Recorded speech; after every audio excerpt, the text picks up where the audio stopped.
ओम श्री परमात्मने नमः. ओम श्री सद्गुरुवे नमः. अर्थात पांडुरंगा करू प्रथम नमन, दुसरे चरण संताची. नमस्कार. मी डॉक्टर विकास बाहेकर, बुलढाणा या जीवनदर्शन व्यासपीठाच्या फेसबुक लाईव्ह पेजवर मी आज आपल्यासमोर गुरुपौर्णिमा अर्थात व्यासपौर्णिमा या विषयावरील आपल्या संस्कृतीच्या काही तत्त्वाच्याबद्दल मी आपल्यासमोर आज त्या विषयाच्या याला चर्चेला सुरुवात करत आहे. आपली संस्कृती ही अतिशय प्राचीन संस्कृती आहे आणि या संस्कृतीचं वहन वेगवेगळ्या प्रकारच्या माध्यमातून होत असतं. त्या संस्कृतीतले जे काही सण असतात, जे काही तत्त्व असतात किंवा जे काही प्रतीक किंवा चिन्ह असतात, त्यातून आपण आपल्या संस्कृतीला समजून घेतलं पाहिजे. आणि ही इतकी पुरातन, प्राचीन आणि तेव्हापासूनही अतिशय विद्वान अशा ऋषीमुनींनी ज्ञानाने समृद्ध केलेली जी संस्कृती आहे, त्या संस्कृतीचं प्रत्येक सणाचं किंवा परंपरेचं किंवा रूढीचं काहीतरी महत्त्व आहे. फक्त काही कारणांना आपण ते हरून बसलो तर त्याला आपल्याला आज पाहणं आहे. ज्ञानाच्या बाबतीमध्ये आपल्या देशामध्ये फार पूर्वी गुरुकुल पद्धती होती, परंतु गुरुकुल पद्धतीचा हळूहळू जो ऱ्हास होत गेला त्याची कारणमीमांसा आपण पाहणार आहोत. पण त्यामुळं आपण आपले काही मूलभूत तत्त्व जे आहेत शिक्षणाचे ते गमावून बसलो. आपल्या देशाचा जर आपण इतिहास पाहिला तर या देशामध्ये सातत्यानं समृद्धी असल्यामुळे जगभरातले इतर देश आणि तिथले बरेचसे जे आपण कबिले म्हणतो किंवा बरेचसे योद्धे जे आहेत ते आपल्या देशावर आक्रमण करून आपल्या देशाची लूट करायचे. त्याचं कारण इथं समृद्धी निश्चितपणे होती. आणि यावर सर्वात शेवटचा घाला जो आहे तो ब्रिटिशांनी घातला. 1757ला प्लासीच्या लढाईमध्ये लॉर्ड क्लाइव्ह यांनी त्या बंगालच्या नवाबाला हरवून आपल्या देशामध्ये इंग्रजांचं जे खऱ्या अर्थानं राज्य सुरू झालं, त्या राज्याला तशी युद्धातून त्या सुरुवात केली, त्या युद्धाच्या जिंकण्यातून. आणि पुढे 1818मध्ये पुण्याला ज्यावेळी शनिवारवाड्यावरचा आपला ध्वज उतरवला गेला, त्यावेळी हा भारत जो आहे तो संपूर्णपणे इंग्रजांच्या ताब्यामध्ये गेला. म्हणजे जी युद्धाची क्रांती जी आहे किंवा युद्धाची जी एक सलग मालिका जी आहे ती 1757पासून 1818पर्यंत चालली. परंतु त्यामध्ये आपला फक्त फिजिकल त्यांनी पराभव केलेला होता. परंतु या देशावर राज्य जर करायचं असेल तर या देशातील काही विशिष्ट मूलभूत ज्या गोष्टी आहेत त्याला आपल्याला तोडलं पाहिजे, याचा विचार सातत्यानं करत असताना 1835मध्ये लॉर्ड मॅकोले यांनी ब्रिटिश पार्लमेंटमध्ये एक स्टेटमेंट जे दिलेलं ते फार महत्त्वाचं आहे. त्यामुळे या देशाची समृद्ध संस्कृती जी आहे तिच्या मागे इथलं ज्ञान आणि ती विचारधारा आहे.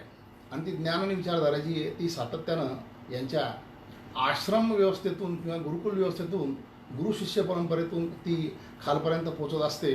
तर आपल्याला याच्यावर घालावं लागेल तर या लोकांना आपलं राज्य करता येईल, अशा प्रकारचं स्टेटमेंट लॉर्ड मॅकोलेचं आहे 1835चं.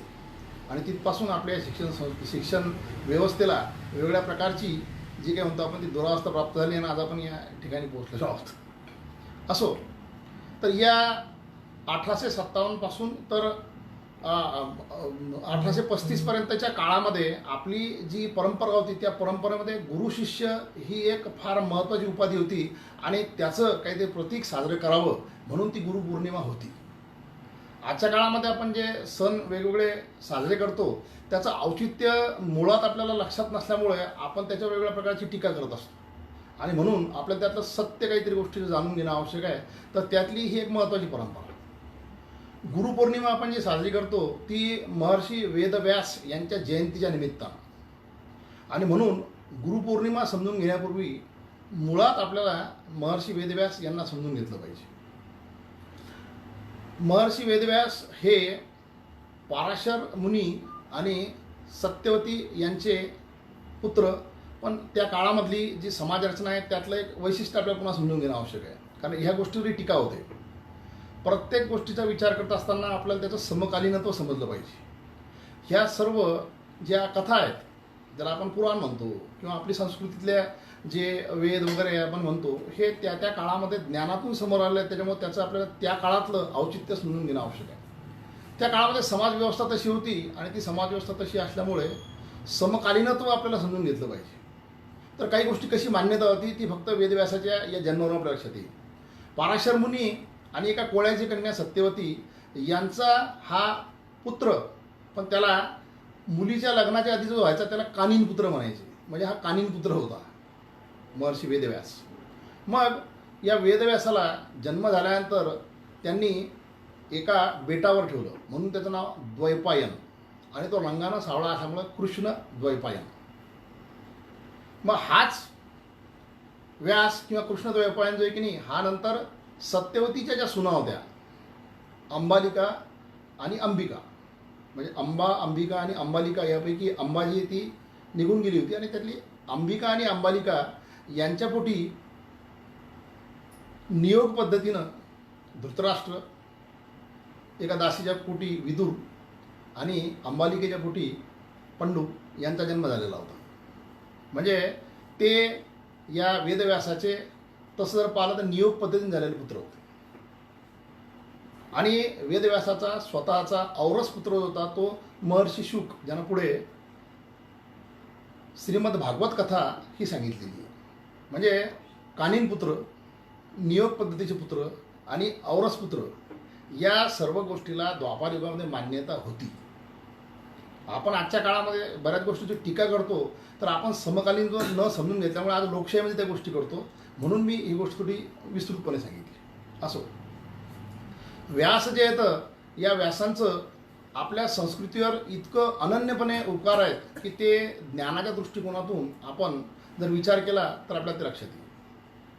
शास्त्रानुसार व्यास हे महाविष्णूचे कला अवतार आहेत, म्हणजे त्यांचे जे 24 अवतार आहेत त्यातला हा कला अवतार. आणि या वेदव्यासानं मग तुमच्या माझ्यासाठी काय काय केलं याचं सर्वप्रथम आपण थोडंसं अध्ययन करूया किंवा चिंतन करूया. आपल्या ऋषीमुनींनी त्यांना जे काही तत्त्व सापडले त्याचं संकलन करत असताना वेदाची निर्मिती केली, आणि त्याला कोणी एक लेखक नसल्यामुळे त्याला अपौरुषीय म्हणतात. परंतु वेदव्यासांनी त्याचं पृथक्करण करून किंवा वेगळेपण हे करून त्यामधून ऋग्वेद, सामवेद, यजुर्वेद आणि अथर्ववेद यांचा वेगळेपणा, म्हणजे वेगळे त्यातलं तत्त्व काढून त्यांना वेगळं 4 वेदामध्ये निर्माण केलं. आणि ते निर्माण करत असताना त्यांच्या वेगवेगळ्या आणि यथायोग्य शिष्याकडे ते सांभाळण्यासाठी आणि त्यातून त्याचा प्रचार प्रसार करण्यासाठी दिला. त्यापैकी ऋग्वेद जो आहे तो पैलमुनी सांभाळायचे, सामवेद जो आहे तो जेमिनी सांभाळायचे, यजुर्वेद जो आहे तो वैशंपायन यांनी सांभाळला, आणि अथर्ववेद जो आहे तो सुमंत मुनींनी सांभाळला. या वेदाचं शास्त्रीय अध्ययन करून नंतर या मुनींनी त्यांच्या पिढ्या, त्यांचे शिष्य ही परंपरा निर्माण केली. परंतु आपल्या सर्वांना माहिती आहे की वेदामध्ये बऱ्याच गोष्टी ज्या येतात त्या काळानुसार ज्या येतात त्या कालबाह्य झालेल्या आहेत आज निश्चित. म्हणून वेदातला कर्मकांड की ज्याच्यामध्ये आपली समाजरचना वेगवेगळ्या पद्धतीने सांगितली, आणि वेदातला ज्ञानकांड ज्याला वेदांत म्हणतात, तो वेदांत जो आहे त्याचं सुद्धा खऱ्या अर्थानं मूळ पृथक्करण जे आहे ते महर्षी वेदव्यासांनी केलं. वेदांचं पृथक्करण केलं म्हणून वेदव्यास झाले. दुसरी गोष्ट, या वेदातलं शेवटचं ते ज्ञानकांड आहे वेदांत, त्याचं पृथक्करण केलं. आणि ते करत असताना त्यांनी बद्रिकाश्रम, त्यांचा जो आश्रम होता शम्यापरास, त्या आश्रमाचं नाव, ब्रह्मनदी सरस्वतीच्या किनाऱ्यावर हा आश्रम वसलेला होता, आणि ते तिथं राहायचे बद्रिकाश्रमाला, म्हणून त्यांना बादरायण म्हणतात.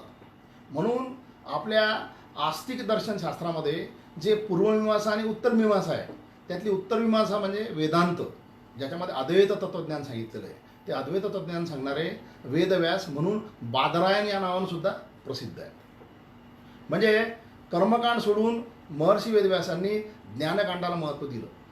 पण तिथपर्यंत येत असताना सुद्धा त्यांच्या एक गोष्ट लक्षात आली की या सर्व ज्ञान प्रपंचामध्ये किंवा ज्ञानमार्गामध्ये स्त्री, शूद्र, त्या काळातली गोष्ट आहे, आता स्त्री, शूद्र आणि संस्कारहीन किंवा संस्कारविहीन द्विज यांना अजूनही ज्ञानप्राप्तीचा मार्ग नाही, म्हणून त्यांनी त्यांच्यासाठी महाभारताचं लिखाण केलं. या महाभारताचं लिखाण करत असताना पुन्हा या महाभारतामध्ये 2 महत्त्वाच्या गोष्टी आहेत. महाभारतामध्ये आपण जर त्याचा ज्याला म्हणतो आपण की चिंतनाच्या दृष्टिकोनातून विस्तृतपणे विचार जर केला तर 2 गोष्टी महत्त्वाच्या सापडतात. समाजरचना, वेगवेगळ्या प्रकारच्या भिन्न प्रवृत्ती, त्यांची वेगवेगळ्या परिस्थितीनुसार वागण्याची पद्धत, आणि मानवी जीवनातील भावभावनांचे सर्व प्रकारचे प्रतिबिंब जर पाहिजे असतील तर महाभारतामध्ये आहे. ज्ञानेश्वरीमध्ये महाभारताच्या निमित्तानं एक ओवी किंवा व्यासांचं श्रेष्ठत्व सांगणारी जी ओवी आहे की जे भारती नाही ते नोहेची लोकितीही, या कारीने म्हणिपे पाही व्यासोच्छिष्ट जगत्रय. म्हणजे जे महाभारतामध्ये नाही ते या तिन्ही जगतामध्ये नाही, अशा प्रकारे ज्ञानेश्वर महाराज छातीठोकपणे सांगतात. त्याचं कारण असते की या महाभारतामध्ये सर्व प्रकारच्या व्यक्तिरेखा, सर्व प्रकारच्या भावभावनांचं प्रतिबिंब आपल्याला दिसतं जर आपण त्याचं विस्तृतपणे चिंतन केलं. परंतु त्याच्यामध्ये त्यातल्या त्यात व्यासांनी एका ज्ञानकांडाची निर्मिती केलेली आहे. ते ज्ञानकांड म्हणजे भगवंताच्या स्वतःच्या मुखारवाणीतून आलेलं गीतेचं तत्त्वज्ञान. आता हे तत्त्वज्ञान तुमच्या माझ्यापर्यंत जे पोहोचलं त्याच्यामागे सुद्धा व्यास महर्षीच आहेत. कारण आपल्याला माहिती आहे की 11व्या अध्यायामध्ये भगवंताचं विराट दर्शन व्हावं म्हणून भगवान श्रीकृष्णाने अर्जुनाला दिव्य दृष्टी दिली आणि त्या दिव्य दृष्टीमध्ये भगवंताचं विराट दर्शन पाहून स्वतः अर्जुन दिपून गेले, नंतर घाबरून गेले आणि ही माझी दिव्य दृष्टी तू परत घे आणि तू माझ्यासमोर तसाच म्हणून ये असं त्या 11व्या अध्यायामध्ये सांगितलेलं आहे. परंतु तुमच्या माझ्यासाठी महाभारताचं पूर्ण वर्णन आणि गीतेचं विशेषतः ज्ञानकांडाचं वर्णन जे ते आपल्याला आज जे प्राप्त झाले ते केवळ या व्यासांमुळे प्राप्त झालेले आहे, पण वेगळ्या दृष्टिकोनातून. कारण धृतराष्ट्र जन्मांध होते.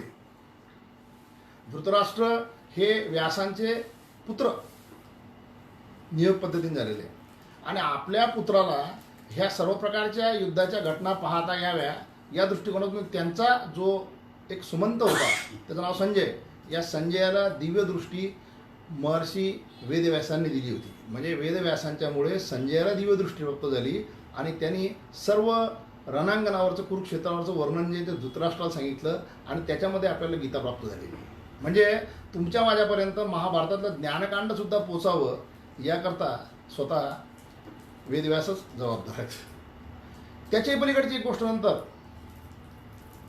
एक असा काळ आला की हे सर्व ज्ञान निर्माण करून सुद्धा अंतर्यामी समाधान नाही किंवा असंतोष आहे अशा प्रकारची एक भावना त्यांच्या मनामध्ये निर्माण झाली आणि ते आपल्या आश्रमामध्ये अशा अवस्थेमध्ये बसलेले असताना त्यांना नारद भेटायला आले. नारद म्हणे अजूनही तुम्ही इतके चिंतित का दिसता किंवा संचित का दिसता. तर त्यांनी सांगितलं की मी सर्व प्रकारच्या ज्ञानाचं पृथक्करण केलं पण तरी मला अजून समाधान भेटत नाही. तेव्हा नारदांनी त्यांना सांगितलं की तुम्ही भगवंतांच्या लीलांचं वर्णन करा. आणि मग नारदांच्या आदेशावरून व्यासांनी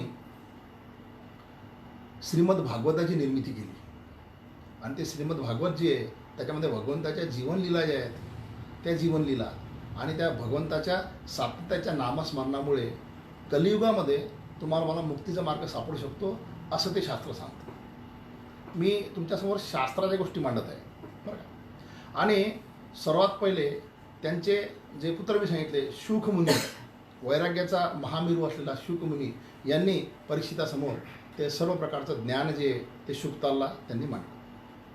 म्हणजे आपण जर विचार केला तर वेद, वेदांत, महाभारत आणि भागवत, मला हे सांगा की आपल्या संस्कृतीमध्ये याच्या पलीकडे कुठं जाण्यासारखं ज्ञानाचा कुठला भाग आहे का? रामायणाचा भाग जर सोडला तर म्हणजे ज्ञानाचा पूर्ण कांड जो आहे तो सर्व या या व्यासांनी व्यापलेला आहे. व्यास या शब्दाचा अर्थ आणखी एक होतो. म्हणजे वर्तुळाचा जो म्हणजे दोन वर्तुळाचे दूरचे बिंदू छेदणारा जो एक मध्यबिंदूतून जाणारी लाईन जी असते त्याला सुद्धा व्यास म्हणतात.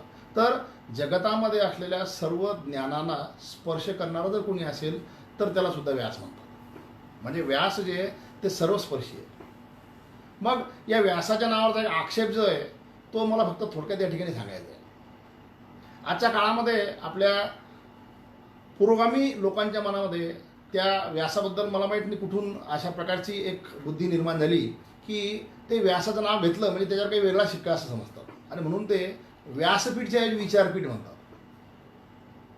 मी म्हणून व्यासाची जीवनाची जी कर्मकहाणी ती पूर्णपणे का सांगितली ती याकरता सांगितली कारण व्यास हे सप्त चिरंजीवातले एक प्रथम असे चिरंजीव आहेत. पण ते जिवंत देहानी यांना चिरंजीव नाहीत तर ते तत्वाच्या दृष्टिकोनातून जिवंत आहेत आणि तत्वानुसार जिवंत असल्यामुळे जे ज्ञान तुमच्या माझ्या जीवनामध्ये ते केवळ व्यासामुळे आहे किंवा ज्ञानाचं प्रतीक म्हणून व्यास आहेत.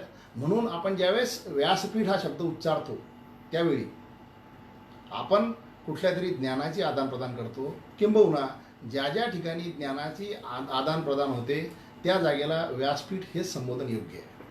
अर्थात याचा निर्णय प्रत्येकानं आपापला घ्यावा, पण विचार जो आहे त्या विचाराची म्हणजे क्षमता काय आहे ती फक्त ज्ञानेश्वरीच्या एका ओळीवरून सांगतो. कारण ज्ञानेश्वरीमध्ये ज्ञानाची सुद्धा व्याख्या अशी केलेली आहे. त्या व्याख्येमध्ये जेथ जाणीव जेथ न रिगे, विचार मागुता पावली रिगे,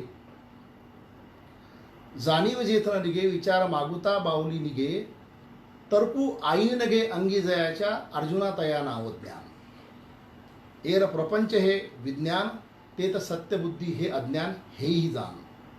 या पहिल्या ओळीमध्ये जाणीव किंवा विचार किंवा तर्क याला ज्ञान म्हणत नाहीत. म्हणजे ज्यावेळेस आपण विचारपीठ हा शब्द वापरतो त्यासोबत ज्ञानाचा विचार करत नाही हे निश्चितपणे लक्षात ठेवा. म्हणून व्यासाचं महत्त्व मी या म्हणजे पूर्णपणे किंवा जास्त प्रमाणामध्ये तुम्हाला सांगण्याचा प्रयत्न या ठिकाणी केला. तर हे व्यास जे येतं ते आपल्या शास्त्रामध्ये त्याला गुरुनाम गुरु म्हणतात, म्हणजे सर्व गुरूंचे गुरु. आणि म्हणून व्यास पौर्णिमा ही आपल्या संस्कृतीमध्ये गुरुपौर्णिमा या नावाने साजरी केली जाते. आता आपल्याकडे एक नेहमीची एक पद्धती आहे, आपण म्हणतो जन्म झाल्यानंतर आपल्याला आपल्या आईपासून काहीतरी शिक्षण भेटतं आणि तिथून आपल्याला गुरुची उपस्थिती प्राप्त व्हायला सुरू होते. मग आपण जन्मापासून मिळणारे गुरु जे आहेत त्याचं मुळात आपण काही भाग करूया. त्यातला सगळ्यात पहिला भाग जो आहे तो म्हणजे आपली आई. पण मी बोललो होतो मागच्या वेळेस, आई हा निश्चित आपला गुरु आहे, परंतु आई ही खऱ्या अर्थानं वात्सल्याचं किंवा प्रेमाचं प्रतीक असल्यामुळे किंवा मूर्तिमंत स्वरूप असल्यामुळे ती त्या स्वतःच्या मुलाकडे किंवा स्वतःच्या त्या लेकराकडे त्याच्या अवगुणाकडे दुर्लक्ष करते. उदाहरण गमतीनं बऱ्याच ठिकाणी सांगत असतो. एखादा मुलगा वाईट व्यसन करून किंवा दारू पिऊन घरी आल्यानंतर त्याच्या वडिलांनी त्याच्या कानाखाली जर एखादी चापड मारली तर त्याच्यावर त्याची आई येणार आणि ती म्हणणार, जाऊ द्या हो, अजून तो लहान आहे. म्हणजे कधी कधी हा गुरु जो आहे तो प्रेमामध्ये कधी कधी अशा प्रकारचं शिक्षण देण्यामध्ये किंवा अशा प्रकारचं तत्त्व सांगण्यामध्ये चुकतो, पण त्याला अपवाद आहे. या महाराष्ट्राच्या भूमीनं अनुभवला छत्रपती शिवरायांचा प्रताप जो आहे त्याच्यामागे राजमाता जिजाऊच्या आईचं आणि कणखर गुरुचं सुद्धा जे स्वरूप होतं त्याच्यामध्ये सर्व मानवता नतमस्तक आहे, याच्याबद्दल वाद नाही. अपवाद सर्व ठिकाणी असतात आणि राजमाता जिजाऊ जी आहे ते अपवाद नाही तर ते श्रेष्ठ अशा प्रकारचं आपलं वैशिष्ट्य आहे. असो, ही एक गमतीची गोष्ट सोडून द्या. दोन नंतरचे गुरु जे असतात, एक गुरु जो आहे तो तुम्हाला मला सर्वत्र सापडतो. त्याच्या मिळालेल्या ज्ञानातून तुम्ही ऐहिकामध्ये भौतिकामध्ये जे जे तुम्हाला पाहिजे प्राप्तव्य ते प्राप्त करून घेण्यासाठी अर्थार्जन तुम्हाला त्यातून होऊ शकतं. म्हणजे तुमच्या जीवनाला लागणारं अर्थार्जन ज्या गुरुच्या ज्ञानापासून प्राप्त होतं त्याला खऱ्या अर्थानं आपण गुरु म्हणतो. तुम्हाला मला आत्तापर्यंत तुमच्या माझ्या जीवनामध्ये व्यवसायामध्ये उभे करणारे जे लोक आहेत, प्रत्येक ठिकाणी माहिती देणारे लोक जे आहेत तर आपण तसे गुरु म्हणू शकतो. परंतु त्याच्या पलीकडचं वैशिष्ट्य असतं त्याला सद्गुरू म्हणतात. हे सद्गुरू जे असतात, जसं जीवनाला लागणारं अर्थार्जन ज्याने दिलं तो गुरु, पण मूळ जीवनालाच अर्थ प्राप्त करून देणार त्याला सद्गुरू म्हणतात. को अहम म्हणजे मी या पृथ्वीतलावर कशाकरता आलो, मला हा मनुष्य देह कशाकरता प्राप्त झाला आणि यातून मी काय करावं, हे जो स्पष्टपणे सांगतो त्याला सद्गुरू म्हणतात. आणि तो सद्गुरू कसा असतो त्याचं एक वैशिष्ट्य फक्त या ठिकाणी तुम्हाला सांगतो. कुंभार मडके घडत असताना ज्या पद्धतीने चाकावर त्या मातीच्या गोळ्याला आकार देत असताना एक हात आतून एक बाहेरून ठेवतो, त्या पद्धतीनं हा सद्गुरू असतो. त्या सद्गुरूनं बाहेरून थापटा मारून तुमचं माझे अवगुण जे त्याचं ताडण करावं, पण आतून तुमच्या माझ्या हृदयावर त्यांचा अशा प्रकारचा आशीर्वादाचा हात असावा किंवा तुमच्या माझ्या पाठी त्यांचा अशा प्रकारचा आशीर्वादाचा हात असावा की तिथून तुम्ही आम्ही प्रगती करावी. तर अशा प्रकारचा हा सद्गुरू असतो. हा सद्गुरू प्रत्येकाला कसा लाभू शकतो याच्याबद्दल एक गोष्ट फक्त तुम्हाला सांगतो.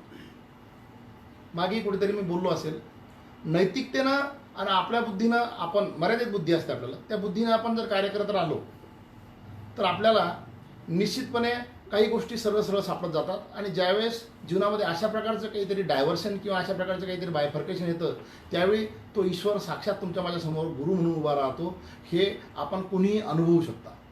त्यामुळे कुठल्या प्रकारचं वैशिष्ट्य म्हणून कोणी गुरु करायचं या भानगडीमध्ये सध्या आपल्याला पडायचं नाही. ते मी तुम्हाला पुढच्या एपिसोडमध्ये पुन्हा सांगणार आहे. परंतु सद्गुरू अशा प्रकारचा असतो की साक्षात ईश्वर तुम्हाला जर तुम्ही नैतिकतेने कार्य करत असले तर मदत करायला तुमच्यासमोर निश्चितपणे पोहोचतो.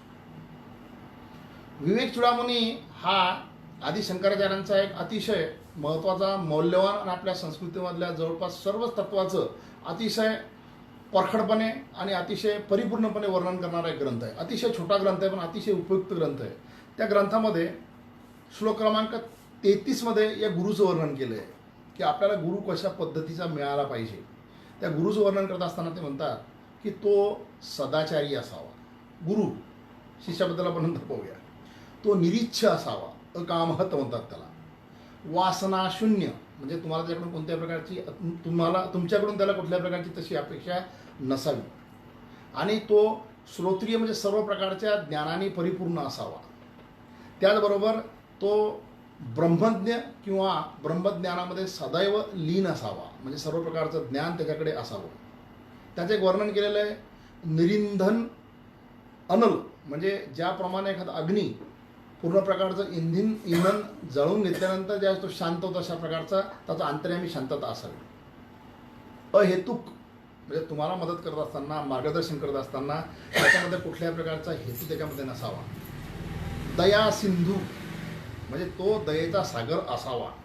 आणि सगळ्यात महत्त्वाचं वैशिष्ट्य त्यामध्ये सांगितलं की सत्कर्म करणाऱ्या प्रत्येक शरणागत व्यक्तीला समर्थपणे परिपूर्णपणे मार्गदर्शन करत असताना त्याचं सदैव हित राखणारा गुरु असावा. आता इतक्या प्रकारचे लक्षण गुरुमध्ये पाहायचे म्हटल्यानंतर हा शिष्य किती ज्ञानी लागेल हे पहा. परंतु अशा प्रकारचा गुरु असावा हे ज्यावेळेस आधी शंकराचार्यांनी विवेक चूडामणीमध्ये स्पष्टपणे सांगितलं. त्याच्या मागचं एक वैशिष्ट्य असं आहे, मी परत सांगतो, तो श्लोक नंबर 33. त्याचं वैशिष्ट्य असं आहे की ही शिष्यानं तशा प्रकारच्या गुरुची शोध घेऊ नये. ऑन द कॉन्ट्ररी जो स्वतःला गुरु किंवा सद्गुरू म्हणवतो त्यानं सातत्यानं आपल्यामध्ये अशा प्रकारचे हे गुणधर्म आहेत का स्थित हे त्यानं पाहावं. कदाचित याकरता आधी शंकराचार्यांनी या प्रकारचं डॉक्युमेंटेशन त्या विवेक चूडामणीमध्ये केलं असावं. तर अशा प्रकारचा हा गुरु आपल्या सर्वांना कशा प्रकारे लाभू शकेल आणि त्याचं कशा पद्धतीने तुमच्या माध्यमामध्ये जीवनामध्ये उन्नयन होऊ शकेल याचं आपण पुढच्या वेळेस त्याचं चिंतन करणार आहोत. आता व्यास गुरु ह्या दोन गोष्टी पाहिल्यानंतर त्याच्याबरोबर आपण एक दुसरी गोष्ट पाहतो, पौर्णिमा. पौर्णिमा म्हणजे परिपूर्ण अवस्था असते. पौर्णिमा ही परिपूर्ण अवस्था आहे. तर तशा पद्धतीनं 14 विद्या आणि 64 कलांना परिपूर्ण असलेला जो आहे तो व्यास होता. आणि म्हणून व्यास पौर्णिमा ही गुरुपौर्णिमेच्या नावाने हे केली जाते. आणि आपण जरी इंग्लिश कॅलेंडरनुसार आपल्या बऱ्याच गोष्टीचं वैशिष्ट्य गमवलेलं असलं तरी आपल्या मराठी कॅलेंडरचा आपण जर विचार केला तर त्याच्यामध्ये तुम्हाला बऱ्याच गोष्टी सापडतील. मी आज बोलल्यानंतर आपण खरोखर औत्सुक्य म्हणून एकदा आपलं जुनं कॅलेंडर पाहावं तुमच्या लक्षात येईल. चैत्रापासून आपले हे याचे मराठी नवीन वर्षाची सुरुवात होते. तर त्यामध्ये जे पहिली पौर्णिमा असते चैत्र पौर्णिमा त्याला हनुमान जयंती असते. चैत्र पौर्णिमा म्हणजे हनुमान जयंती. हनुमान हे सुद्धा त्या सप्तचिरंजीवातलं शक्तीचं प्रतीक, म्हणजे आपण पूजा कशी करत चालतो ते तुमच्या लक्षात येईल. वैशाख पौर्णिमा जी आहे ती बुद्ध पौर्णिमा आपण साजरी करतो. महात्मा गौतम बुद्धांचा जन्म आणि निर्वाण किंवा ज्याला निब्बाण म्हणतात ते या चैत्र पौर्णिमा झाल्यात. म्हणजे दोन अशा व्यक्ती मी तुमच्या समोर आज मांडतो की ज्या व्यक्तींचं जन्म आणि मृत्यू हा पौर्णिमेच्या दिवशी झालेला आहे. तर त्यातले महात्मा गौतम बुद्ध हे वैशाख पौर्णिमेला. या वैशाख पौर्णिमेला त्या चंद्राची इंटेन्सिटी इतकी जास्त असते. एक पुन्हा तुम्हाला माहिती म्हणून सांगतो मी सहज की इंटेन्सिटी इतकी जास्त असते की आपल्या भारतीय उपखंडामध्ये जंगलामध्ये प्राण्यांची मोजदाद करण्यासाठी सुद्धा बुद्ध पौर्णिमेचाच तिथी आपण निश्चित केलेली आहे बघा या सगळ्या याच्यामध्ये, म्हणजे इंग्लिश कॅलेंडरमध्ये. तर तसंच कार्तिक पौर्णिमा जी आहे कार्तिक महिन्यात त्याला त्रिपुरारी पौर्णिमा म्हणतात. या महाराष्ट्राच्या भूमीमध्ये विशेषतः वऱ्हाडमध्ये एक अतिशय अजोड असं राष्ट्रसंतांचं व्यक्तिमत्व होऊन गेलं. त्या वंदनीय राष्ट्रसंत तुकडोजी महाराजांचे गुरुवर्य जे होते आडकोजी महाराज त्यांचासुद्धा जन्म आणि मृत्यू ह्या दोन्ही घटना ज्या आहेत त्या कार्तिक पौर्णिमा म्हणजे त्रिपुरारी पौर्णिमेला झाल्या होत्या. त्यामुळे त्या गुरुदेव सेवा मंडळामध्ये हा कार्तिक पौर्णिमेचा उत्सव जो असतो तो प्रार्थना दिन म्हणून साजरा करतात. म्हणजे हा प्रकार आषाढ जी वैशाख पौर्णिमा आहे बुद्ध जयंती आणि ती तसं ज्येष्ठ पौर्णिमा जी असते ती वटसावित्री पौर्णिमा असते.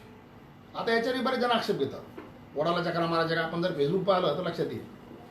पण त्याच्या मागचं तत्त्व जर पाहिलं तर जे आपले प्रजापती आहेत शास्त्रानुसार त्या प्रजापतीमध्ये वरुण आदित्य म्हणजे सूर्य हा यम आणि कुबेर हे वेगवेगळी दिशा म्हणजे जगांत व्यापून बसलेले आहेत. त्यातलं यमाचं त्या दिवशी मनापासून चिंतन केल्यानंतर म्हणजे यमाचं सुद्धा चिंतन करण्याची जी ही आहे संस्कृती ती आपल्या या मराठी सणामध्ये तुम्हाला दिसेल. वटपौर्णिमा. पण त्याच्यावर टीका करणारे बरेच लोक आहेत. टीका करताना आपण कशा टीका करतो हे पाहावं म्हणून मी जर थोडंसं हे विस्तृतपणे बोलत आहे. आषाढ पौर्णिमा ही गुरुपौर्णिमा. श्रावण पौर्णिमा तुमच्या माझ्या नात्यातलं सर्वात मोठं प्रेमळ नातं जे ते बहीण भावाचं.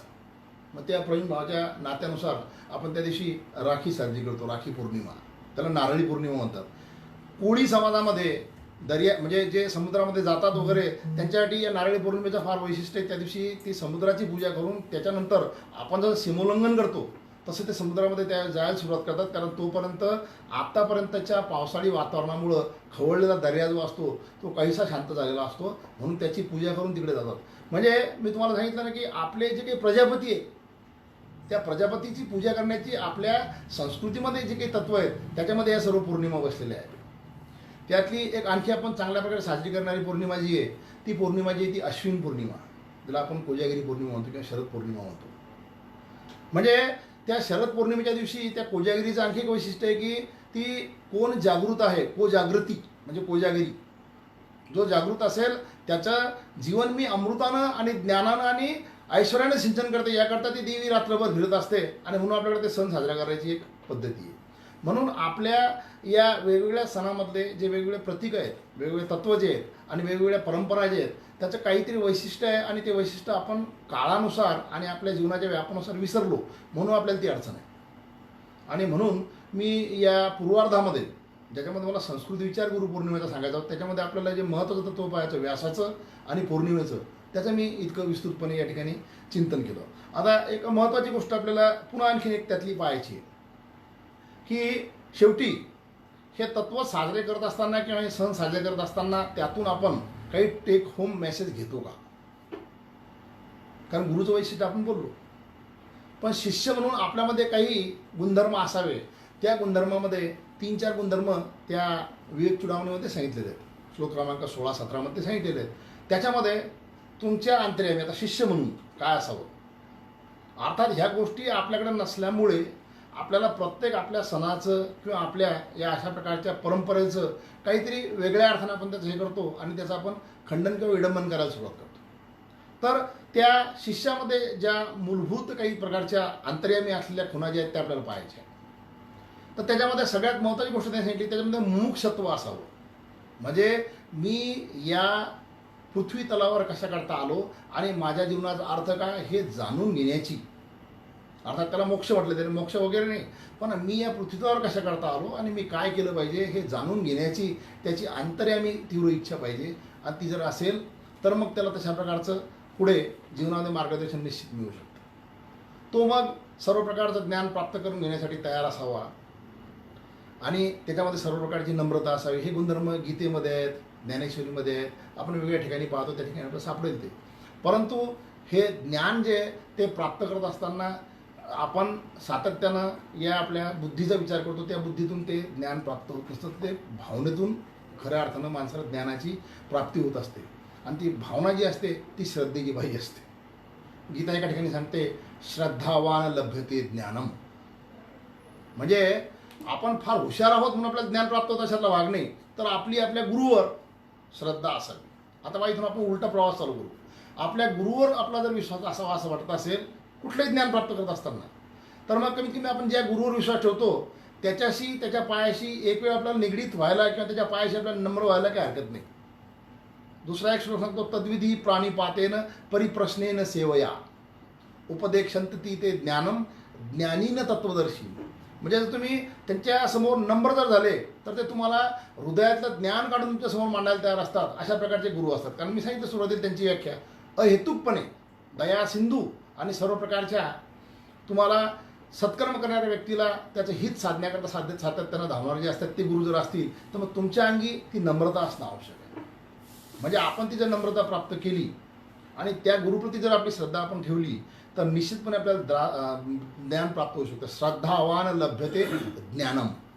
मग ही श्रद्धा आपण जर प्राप्त करून घेतली तर आपल्याला गुरुच्या चरणाशी निश्चितपणे आपल्याला ज्याने ज्याने आपल्याला मदत केली, मी परत पुन्हा एकदा सांगतो, कारण भागवतामध्ये संत एकनाथांनी त्यांचे वेगवेगळे गुरु सांगितले. एक सुंदर एक ओवी आहे, जो जयाचा मी घेतला गुण, तो तया मी मानले गुरु जाण.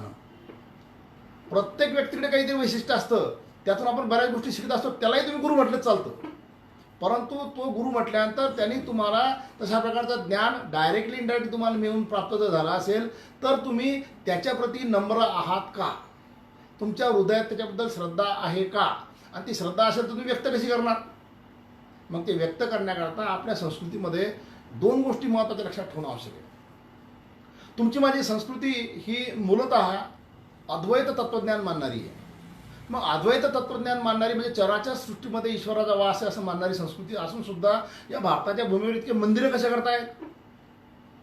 हे मंदिर याच करताय की तुमच्या अंतर्यामी असलेली भावना, तुमच्या अंतर्यामी असलेली श्रद्धा, तुमच्या अंतर्यामी असलेली भक्ती तुम्ही कुठेतरी व्यक्त करावी ना. आणि ती व्यक्त करण्याकरता तुम्ही त्या क्षेत्रावर त्या ईश्वराजवळ जावं आणि त्या ठिकाणी जाऊन तुमच्या अंतर्यामीच्या भावना ज्या आहेत त्या श्रद्धेच्या स्वरूपाने मांडाव्या. त्याला आपण भक्ती म्हणतो.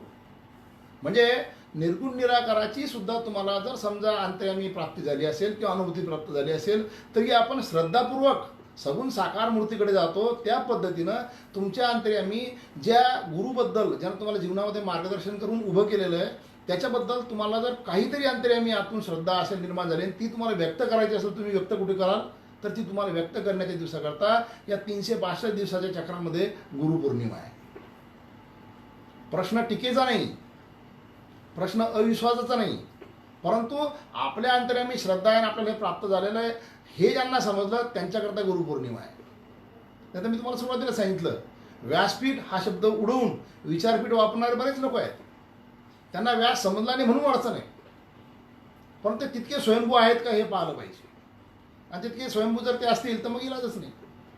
म्हणून आपल्याला अंतर्यामी प्राप्त झालेली ज्ञानाची जी काही अनुभूती असेल, ज्याच्यामुळे आपण जीवनामध्ये यशस्वी झालो असं वाटत असेल, तर ती तुमची भक्ती, श्रद्धा आणि जो एक प्रकारचा आपण आपल्या गुरुच्या ऋणातून आपण मुक्त होऊ शकत नाही कधीच, परंतु तुमच्या अंतर्यामी असलेली त्या गुरुप्रती जे काही आदरभावना असेल, जी काही श्रद्धा असेल, ती व्यक्त करण्याकरता गुरुपौर्णिमा आहे. आणि गुरुचं श्रेष्ठत्व एका शेवटच्या एका मुद्द्याने मी थांबवणार आहे. गुरु ही शक्ती अशी आहे की त्या शक्तीचा नुसता तुम्ही अंतर्यामी अंगीकार जरी केला तरी तुम्हाला सर्व प्रकारच्या म्हणजे ज्या शक्ती असतात त्या प्राप्त होऊ शकतात. आणि ते आपल्या रामायणामध्ये एकलव्याचं उदाहरण आहे. काही विशिष्ट कारणामुळे महाभारतामध्ये एकलव्याचं उदाहरण आहे. काही कारणामुळे, विशिष्ट कारणामुळे द्रोणाचार्यांनी एकलव्याला त्यांचं शिष्यत्व नाकारलं. तुम्हाला हरकत नाही. मग त्यांनी बाजूच्या जंगलामध्ये जाऊन त्यांची मूर्ती प्रस्थापित करून त्यांची मनोमन पूजा करून जर इतकं दिव्य ज्ञान प्राप्त केलं असेल की नंतर गुरुत्वा स्वार्थ उभा राहिल्यामुळे किंवा त्या काळात काही राजकीय अडचण असेल त्याच्याबद्दल आपल्याला त्याच्या खोलात जायची गरज नाही, पुन्हा त्याच्या खोलामध्ये वेगळ्या पद्धतीने लोक जातात, त्याचा अंगठा काढून घेतला. परंतु त्यातला मूळ तत्वाचा भाग असा आहे की श्रद्धेने जर गुरुच्या मूर्तीसमोर तुम्ही बसले तर तुम्हाला सर्व प्रकारच्या ज्ञानाची प्राप्ती होऊ शकते. गुरु ही शक्ती अशी आहे. आणि मग तशा प्रकारच्या गुरुनं तुम्हाला मला ठीक आहे ऐहिकामध्ये उभं केलं असेल, परमार्थामध्ये उभं केलं असेल, तर त्याच्याप्रती श्रद्धा व्यक्त करायला तुम्ही केव्हा जाल आणि कुठे जाल. आणि त्याच्यापैकी मनातून तुमची श्रद्धा किंवा भक्ती आणि तशा प्रकारची तुम्हाला त्या गुरुची त्याच्या चरणी तुम्हाला जर तुमची भावना व्यक्त करायची असेल तर त्याकरता हा गुरुपौर्णिमेचा दिवस आहे. म्हणून ही आपल्या भारतीय संस्कृतीतली खऱ्या अर्थानं अतिशय श्रेष्ठ अशी परंपरा जी आपली आहे त्यातल्या गुरु या तत्वाचं पूजन करण्याचा दिवस म्हणजे गुरुपौर्णिमा आहे. आणि अशा प्रकारच्या आपल्या जीवनामध्ये आपण शोध घेऊन ज्या ज्या गुरूंनी तुम्हाला मला मदत केली असेल, जीवनामध्ये उभं केलं असेल, जो काही एखादा मदतीचा वाक्य केला त्याच्याप्रती आपण म्हणजे आपल्या अंतर्यामी उपकृत राहून त्याला आपण निश्चितपणे अशा पद्धतीचं दर्शन त्याचं केलं पाहिजे, वंदन केलं पाहिजे आणि त्याकरता या गुरुपौर्णिमेचा उत्सव आपण साजरा केला पाहिजे. या आजच्या भागामध्ये आपण आपली संस्कृती मुळात व्यास काय आहेत, पौर्णिमा काय आणि गुरु काय ह्या गोष्टी पाहिल्या. पुढच्या वेळी या गुरु आणि शिष्य परंपरेला किंवा गुरुच्या श्रेष्ठत्वाला आपल्या महाराष्ट्रातल्या संतांनी कसं मंडित केलेलं आहे त्याकरता आपण पुढच्या उत्तरार्धामध्ये गुरु आणि संत विचार याच्यावर आपण चिंतन करूया. म्हणून तुम्हा सर्वांना आयुष्यामध्ये निश्चितपणे उभं करण्यासाठी कोणी लाभलं असेल, कुणीतरी तुम्हाला मार्गदर्शन केलं असेल, त्या सर्वांच्या प्रती मी सुद्धा तुमचे ते गुरु जरी असले तरी या ठिकाणाहून मी त्यांना मनपूर्वक वंदन करतो. माझ्याही गुरुजनांना आणि गुरुवर्यांना मी या ठिकाणी मनपूर्वक वंदन करतो आणि आजच्या या भाषणाला किंवा शब्दाला मी या ठिकाणी विराम देतो. धन्यवाद.